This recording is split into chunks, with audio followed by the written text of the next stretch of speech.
الحمد للہ وحدہ والصلاة والسلام علی من لا نبی بعد اما بعد فاعوذ باللہ من الشیطان الرجیم بسم اللہ الرحمن الرحیم۔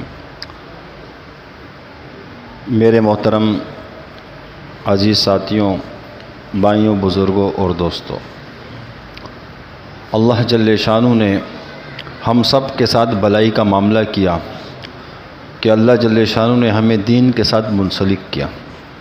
حدیث میں آتے ہیں مفہوم اس طرح سے کہ جس کے ساتھ اللہ بلائی کا معاملہ کرتا ہے اس کو دین کی سمجھ دے دیتا ہے۔ میرے محترم ساتھیوں، اس پرفتن دور میں ہم اور آپ خوش نصیب ہیں کہ اللہ جل شانہ نے ہمیں اپنے دین کے ساتھ جوڑا ہوا ہے۔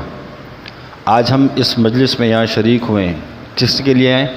اللہ کے لیے آئے، اللہ کی رضا کے لیے آئے، اللہ کو اللہ سے لینے کے لیے آئے۔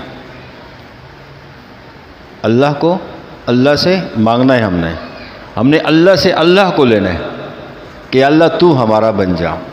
اس لیے ہم خانقاہوں میں جاتے ہیں، اہل اللہ کے پاس جاتے ہیں، اپنے بڑوں کے پاس جاتے ہیں، کیونکہ اللہ والوں کے دلوں میں جو اللہ کی محبت ہوتی ہے اللہ ان کے دلوں میں بستا ہے، کیونکہ حدیث قدسی کا مفہوم ہے کہ اللہ کی ذات نہ آسمانوں میں سماتی ہے نہ زمینوں میں سماتی ہے، واحد ایک مومن کا دل ہے جس میں اللہ کی ذات سماتی ہے۔